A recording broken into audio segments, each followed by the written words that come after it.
From the heart of Philly, this is CBS News Philadelphia. The Rocky statue flying high now. Arguably the most famous statue in the city is on the move, going somewhere it has never been before. Good Wednesday afternoon. I'm Siafa Lewis in for Natasha Brown. For the first time ever, the Rocky statue, one of them anyway, is moving indoors as part of a new exhibition at the museum. CBS News Philadelphia's Ross DiMattei is back on the Rocky statue beat. He's outside the art museum with more. Good afternoon to you, Ross. Good afternoon, Siafa. What an exciting day. I like that singing, by the way.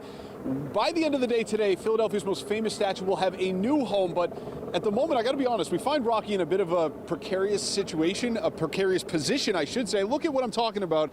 First of all, you'll notice he's not on his base. That's because within the last hour, crews here at the bottom of the art museum steps, this is where the original Rocky statue's been since 2006. They removed Rocky from that base and very slowly lowered him onto his side. In fact, someone in the crowd joked that Apollo Creed must have finally landed a right hook and knocked him on his side. No, in all seriousness, he is currently being secured to a pallet. He's then going to be loaded on the back of a flatbed truck and then wheeled all the way around to the back of the museum, where he'll be installed as part of a new exhibition inside the art museum for a few months. We'll have more on that in just a minute. But first, I want to show you what it looked like as these crews relocated this statue, or at least started to.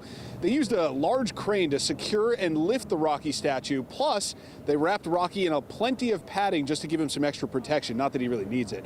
And then while he was suspended in air, they very slowly tilted Rocky onto his side and placed him on this pallet so that he can be relocated into the museum. City officials say this statue, which was created by sculptor A. Thomas Schomburg, will become part of a new exhibit called Rising Up, Rocky and the Making of Monuments. Now, during the exhibit, while the original Rocky statue is inside the art museum, visitors will still be able to see another Rocky statue. I'm talking about a replica that's been on loan from Sylvester Stallone himself and currently sits at the top of the art museum steps. And then when the indoor exhibit wraps up in August, the original Rocky would then be permanently moved to the top of the steps, replacing the replica that is there right now. I spoke with a longtime Philadelphia resident just this morning who says he's actually not a fan of Rocky's relocation. Take a listen. That view of the city is probably the most iconic view there is, and to have what is in essence a movie prop up there, I don't know. I think it was perfectly fine where it was, and I really wish they just keep it there and leave the art museum steps alone. And I'll tell you what, the people are pretty torn about this Rocky relocation. A lot of people agreeing with that gentleman that he should not be at the top of the steps. Half the other people you ask say that's exactly where Rocky should be. I want to talk about what's going to replace Rocky here at the bottom. We're back out here live, by the way. A 12-foot bronze statue of Philadelphia's own Smokin' Joe Frazier is going to be taking Rocky's place here at the bottom of the art museum steps sometime this spring. The exact date still to be determined, but the former world champion heavyweight from Philadelphia finally going to get his shine here at the bottom of the art museum steps. In fact, Smokin' Joe's family showed up to see that exact moment. We'll have reaction from them, plus plenty of others, coming up tonight on CBS Philadelphia at 4, 5, and 6 o'clock. Siafa, I'll send it back to you. Ross, that is beyond awesome to see Smokin' Joe get some his just due here in the city. And it's weird to see Rocky down. We know he's not going to be out for long, and we know he's going to rise up as always. So, Ross, thank you so very much. All right, we switch gears now. It is early spring, of course, and it feels like it. Partly cloudy and seasonable. Meteorologist Grant Gilmore is out on the sky deck, so it's not too bad, obviously. He's here to tell us what we can expect next. Yeah, I only come out here if it's 50 degrees or warmer, exactly. Right? Right? Which may be what you guys are doing at home.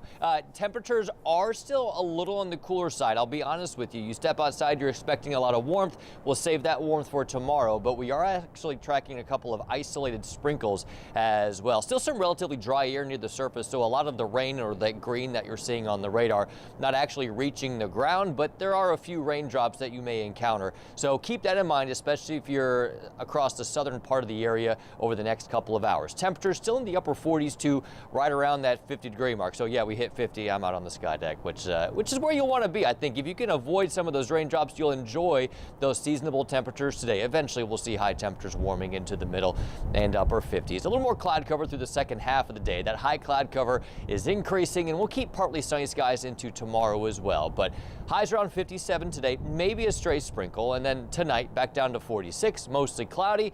The mild temperatures return. Highs around 73, but we are looking for a better rain chance into tomorrow night. So we'll take a look at that with the next big change in just a few. Siafa.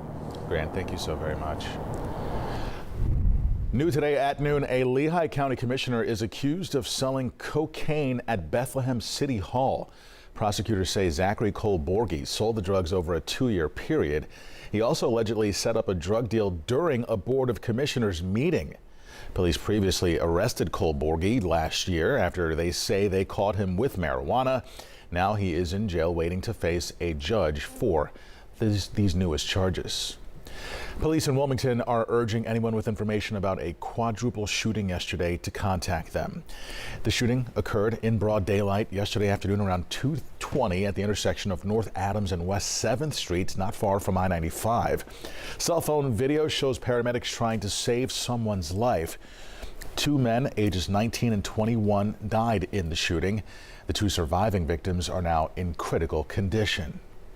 The Pennsylvania House passed a bill to raise the minimum wage for the first time since 2009, but it faces an uncertain future in the Senate. Yesterday, the Democratic-controlled chamber, with the help of 4 Republican votes, passed a bill to boost the minimum wage to $15 an hour. Pennsylvania's minimum wage is currently $7.25 an hour. For context, that was Governor Ed Rendell's administration who passed it to that level. This is the 3rd consecutive year that the Democratic-controlled House has voted to raise the minimum wage in the Commonwealth. Happening now, Philadelphia City Council is holding another hearing about Mayor Parker's almost $7 billion budget proposal. Employees in the city's Department of Finance are testifying as we speak. Part of yesterday's hearing focused on the mayor's proposal to add a $1 per ride tax to ride-hailing services such as Uber and Lyft. The mayor wants to use that money to help fill a $300 million budget deficit at the school district of Philadelphia. A new citywide initiative will bring America's 250th birthday celebrations directly to neighborhoods across the city this summer. Philadelphia 250, in partnership with the city, announced Block Party Bonanza this morning in Point Breeze. The program will support 250 neighborhood block parties across Philly with specially designed Life, Liberty, and Happiness kits. The kits will be filled with decorations, games, activities, and a ShopRite gift card. Their food is cooking, the music that is indigenous to that community is playing, and the mayor, because I know how to cut it rug, I'm dancing wherever I am, and that is the best that Philadelphia has to offer. Neighborhoods will have to apply for a block party permit online through the Streets Department, but you'll have to act fast. There are only 250 spots available for the Block Party Bonanza. Coming up, the acting head of the TSA says the shutdown is taking a real human toll. She warned of more issues to come as the partial shutdown stretches on. We'll have the latest from D.C. Tomorrow morning, it is opening day for the Phillies. We're live at the ballpark and just in time for a warm-up, Kate. Yeah, these are the first pitch temperatures, Janelle, soaring into the 70s. We can't rule out a shower, though, plus the next big change when rain and cold return. All right, we'll see you here tomorrow morning starting at 4:30.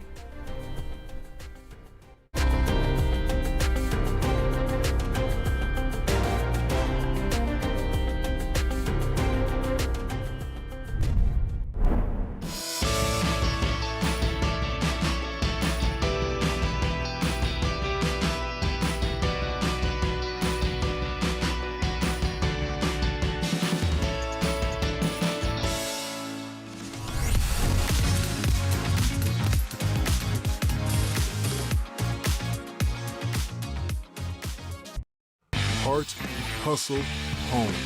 CBS News, Philadelphia.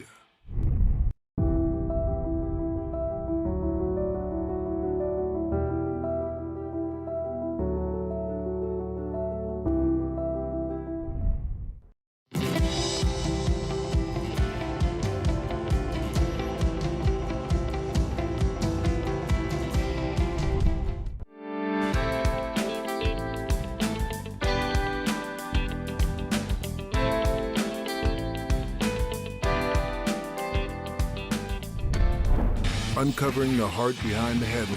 CBS News, Philadelphia.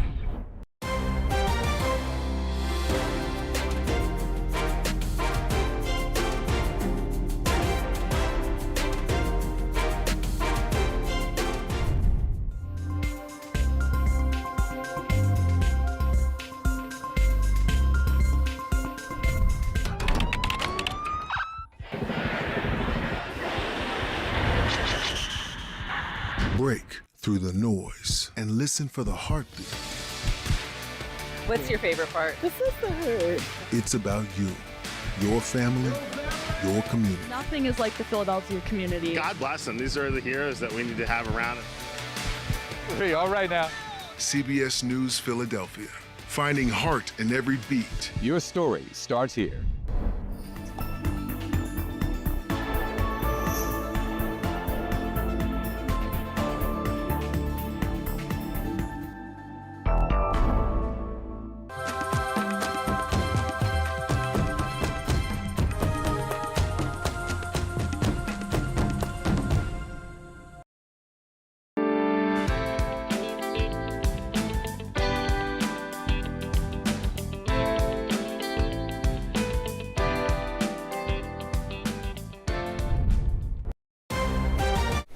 Welcome back.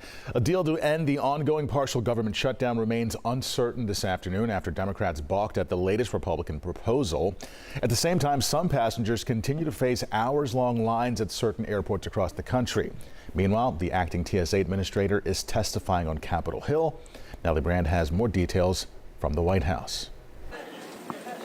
Anticipating longer airport lines, airline passengers are planning in advance. Did everything right, called the airlines, called my Uber, didn't get no sleep last night because I didn't want to miss the flight. TSA agents are poised to miss another paycheck later this week, putting pressure on lawmakers on Capitol Hill. Multiple major airports are experiencing days where 40 to 50% of their staff are calling out because they simply cannot afford to report to work. The acting TSA administrator testified today about the growing impacts. We are being forced to consolidate lanes and may have to close smaller airports if we do not have enough officers. President Trump met with Senate Republicans earlier in the week, but optimism around a breakthrough seems to be waning. They're negotiating a deal. I guess they're getting fairly close, but I think any deal they make, I'm pretty much not happy with it. Republicans presented Democrats with a proposal that would fund the Department of Homeland Security except ICE enforcement and removal operations. But Democratic leaders pushed back, saying it does not include the reforms they have been demanding, such as tightening rules around warrants. We need strong reforms, and we need to rein in ICE. We've been consistent in what we've been asking for from the get-go. Democrats also criticized the GOP plan because it would include money for ICE Homeland Security investigations. Natalie Brand, CBS News, the White House. Well, we're also hearing from TSA employees who say they're frustrated with the stalemate in D.C. LaShonda Palmer, a TSA employee and union leader representing officers at Philadelphia International and Wilmington airports, told us officers are frustrated at the lack of pay. ICE agents who are now deployed at more than a dozen airports across the country, including Philadelphia, are getting paid. I have a lot of mixed emotions about how ICE presence have been there. However, so do many officers. I feel angry. I feel used. I feel abused. I feel just like every other officer. This is not a job. This is a career. We took an oath. So to know that we're coming on our third missed paycheck in less than 5 months is very disheartening. Palmer adds that lawmakers need to get locked into a room and not come out until there's a resolution. Meanwhile, volunteers are